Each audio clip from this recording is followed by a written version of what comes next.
Assalamualaikum warahmatullahi wabarakatuh. Perkenalkan nama saya Desiana Rahmawati dengan NIM C1C021204. Baiklah, di sini saya akan menjelaskan tentang materi pembukuan, pencatatan, pemeriksaan pajak, penyidikan, dan sanksi. Baiklah, materi yang pertama yaitu pembukuan dan pencatatan. Dalam pasal 1 angka 29 UU KUP disebutkan bahwa pembukuan adalah suatu proses pencatatan yang dilakukan secara teratur untuk mengumpulkan data dan informasi keuangan yang meliputi harta, kewajiban, modal, penghasilan, dan biaya, serta jumlah harga perolehan dan penyerahan barang atau jasa yang ditutup dengan menyusun laporan keuangan berupa neraca dan laporan laba rugi untuk periode tahun pajak tersebut. Sementara pencatatan merupakan pengumpulan data secara teratur tentang peredaran atau penerimaan bruto dan atau penghasilan bruto sebagai dasar untuk menghitung jumlah pajak yang terutang, termasuk penghasilan yang bukan objek pajak dan atau yang dikenai pajak yang bersifat final. Hal ini sesuai dengan pasal 28 ayat 9 UU KUP. Lalu kewajiban pembukuan dan pencatatan. Pada prinsipnya, wajib pajak orang pribadi yang melakukan kegiatan usaha atau pekerjaan bebas dan wajib pajak di Indonesia wajib menyelenggarakan pembukuan. Kewajiban pembukuan ini diatur dalam pasal 28 ayat 1 Undang-Undang Ketentuan Umum dan Tata Cara Perpajakan UU KUP. Namun kewajiban pembukuan itu dikecualikan bagi wajib pajak orang pribadi yang melakukan kegiatan usaha atau pekerjaan bebas yang sesuai ketentuan perundang-undangan perpajakan diperbolehkan menghitung penghasilan neto dengan menggunakan norma penghitungan penghasilan neto NPPN. Hal ini sesuai dengan pasal 28 ayat 2 UU KUP. Lalu wajib pajak yang dimaksud antara lain wajib pajak orang pribadi yang menjalankan usaha atau melakukan pekerjaan bebas dengan jumlah bruto dalam setahun kurang dari 4,8 miliar. Sebagai penggantinya, wajib pajak dengan kriteria di atas tetap wajib melakukan pencatatan. Kewajiban pencatatan ini juga berlaku bagi wajib pajak yang tidak melakukan kegiatan usaha atau pekerjaan bebas. Pengecualian tersebut dilakukan berdasarkan prinsip kesederhanaan, terutama bagi pengusaha skala kecil dan menengah, sebab dari sebagian dari mereka umumnya tidak mengetahui adanya kewajiban menyelenggarakan pembukuan, tidak memahami bagaimana menyelenggarakan pembukuan, atau tidak mempunyai karyawan yang berkompetensi dalam membuat pembukuan. Untuk itu mereka hanya diwajibkan untuk melakukan pencatatan yang lebih sederhana dibanding pembukuan.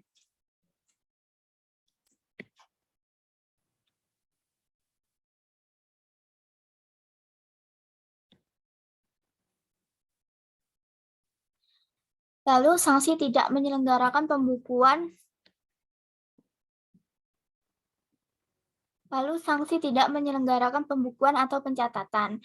Bagi wajib pajak orang pribadi dan badan yang tidak melakukan pembukuan, maka akan mendapatkan sanksi atas tidak mengadakannya pembukuan. Sanksi tersebut antara lain yang pertama, pajak terutang yang ditetapkan oleh Surat Ketetapan Pajak (SKP) akan dinaikkan menjadi 100%. Khusus untuk PPh 29 per 20 Khusus untuk PPh 29 akan dinaikkan menjadi 50%.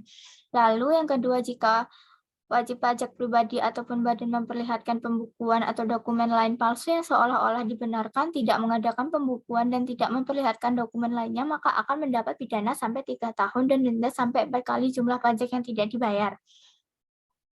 Lalu pemeriksaan pajak, pengertiannya yaitu pemeriksaan adalah serangkaian kegiatan menghimpun dan mengolah data, keterangan, dan atau bukti yang dilaksanakan secara objektif dan profesional berdasarkan suatu standar pemeriksaan.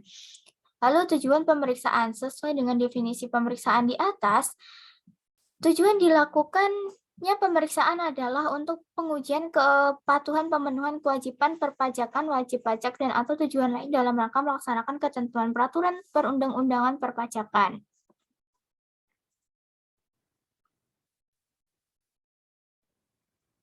Lalu prosedur pemeriksaan. Yang pertama, petugas harus dilengkapi dengan surat perintah pemeriksaan dan harus memperlihatkan kepada wajib pajak yang diperiksa. Yang kedua, wajib pajak yang diperiksa harus yang pertama memperlihatkan dan meminjamkan buku atau catatan dokumen yang menjadi dasarnya dan dokumen lainnya yang berhubungan dengan penghasilan diperolehnya. Lalu yang kedua, memberi kesempatan untuk memasuki tempat atau ruangan yang dipandang perlu guna kelancaran pemeriksaan. Yang ketiga, memberi keterangan yang diperlukan. Yang keempat, kewajiban untuk merahasiakan sesuatu tidak berlaku untuk pemeriksaan pajak.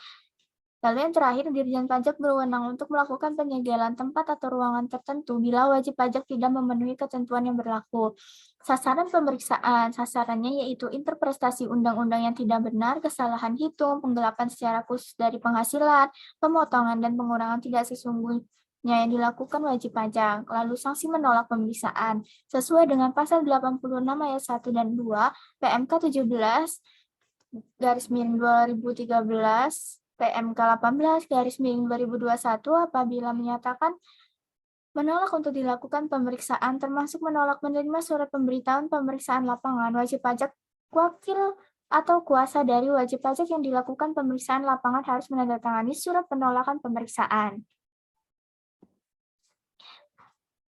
Lalu materi selanjutnya yaitu penyidikan. Pengertiannya yaitu serangkaian tindakan penyidik untuk mencari serta mengumpulkan bukti yang diperlukan sehingga dapat membuat terang tentang tindak pidana perpajakan yang terjadi dan menemukan tersangka serta mengetahui besarnya pajak terhutang yang diduga digelapkan. Wewenang penyidik berbagai di lingkungan pegawai di lingkungan Dirjen Pajak yang diangkat oleh Menteri Keuangan untuk melakukan penyidikan tindak pidana perpajakan. Wewenang penyidik yaitu yang pertama menerima, mencari, mengumpulkan, dan meneliti keterangan atau laporan berkenaan dengan tindak pidana di bidang perpajakan. Lalu yang kedua, meneliti, mencari, dan mengumpulkan keterangan mengenai orang atau badan yang tindak pidana perpajakan.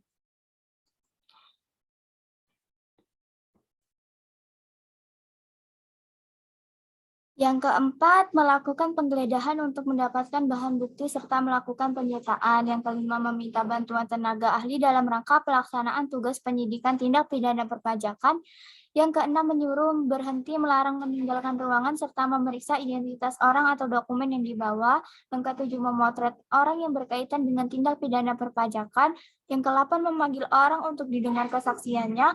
Yang ke-9, menghentikan penyidikan. Dan yang ke-10, melakukan tindakan lain yang dianggap perlu untuk penyidikan. Penghentian penyidikan untuk kepentingan penerimaan negara atas permintaan Menteri Keuangan, Jaksa Agung dapat menghentikan penyidikan tindak pidana di bidang perpajakan. Pengajuan penghentian penyidikan sebagaimana dimaksud di atas dapat dilakukan setelah wajib pajak atau tersangka melunasi kerugian pada pendapatan negara, yaitu jumlah pajak yang tidak atau kurang dibayar atau yang tidak seharusnya dikembalikan dan atau jumlah pajak dalam faktur pajak, bukti pemungutan pajak, bukti pemotongan pajak, dan atau bukti setoran pajak ditambah sanksi administrasi berupa denda sebesar 3 kali jumlah pajak tersebut. Lalu sanksi. Adapun bagi wajib pajak yang melakukan tindak pidana perpajakan akibat kealpaan, pasal 38 UU KUP diharuskan melunasi pokok pajak dan denda sebesar 1 kali dari pokok pajak yang kurang dibayar. Sanksi itu lebih rendah ketimbang ketentuan sebelumnya, yaitu sebesar 3 kali dari pokok pajak yang kurang dibayar. Selanjutnya, bagi wajib pajak yang melakukan tindak pidana perpajakan secara sengaja, pasal 39 UU KUP, harus membayar pokok pajak ditambah dengan denda sebesar 3 kali pokok pajak yang kurang dibayar. Sanksi tersebut masih sama dengan ketentuan terdahulu. Kemudian, bagi wajib pajak yang membuat faktur pajak atau bukti potong PPh fiktif pasal 39A UU KUP harus membayar pokok pajak dan denda 4 kali lipat dari jumlah pajak yang kurang dibayar. Sanksi ini lebih tinggi ketimbang ketentuan sebelumnya, yaitu sebesar 3 kali dari pajak kurang bayar. Lalu materi yang terakhir yaitu sanksi. Sanksi perpajakan. Sanksi perpajakan merupakan jaminan bahwa ketentuan peraturan perundang-undangan perpajakan atau norma perpajakan akan dituruti, ditaati, dipatuhi. Dengan kata lain, sanksi perpajakan merupakan alat pencegah atau preventif agar wajib pajak tidak melanggar norma perpajakan. Dalam Undang-Undang Perpajakan dikenal 2 macam sanksi, yaitu sanksi administrasi dan sanksi pidana. Ancaman terhadap pelanggaran suatu norma yang perpajakan ada yang diancam dengan sanksi administrasi saja, ada yang diancam dengan sanksi pidana saja, dan ada pula diancam dengan sanksi administrasi dan sanksi pidana. Sanksi administrasi merupakan pembayaran kerugian kepada negara khususnya yang berupa bunga dan kenaikan. Lalu, yang pertama yaitu sanksi administrasi berupa bunga dapat dibagi menjadi bunga pembayaran, bunga penagihan, dan bunga ketetapan. Lalu yang kedua, bunga penagihan adalah bunga karena pembayaran pajak yang ditagih dengan surat tagihan berupa STP, SKPKB, SKPKBT tidak dilakukan dalam batas waktu pembayaran. Bunga penagihan umumnya ditagih dengan SPP.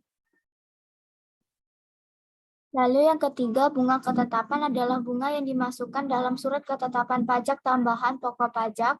Bunga ketetapan dikenakan maksimum 24 bulan. Bunga ketetapan umumnya ditagih dengan SKP KB. Lalu sanksi pidana. Sanksi pidana merupakan siksaan atau penderitaan, merupakan suatu alat terakhir atau benteng hukum yang digunakan fiskus agar norma perpajakan dipatuhi. Menurut ketentuan dalam Undang-Undang Perpajakan ada 3 macam sanksi administrasi, yaitu berupa denda, bunga, dan kenaikan.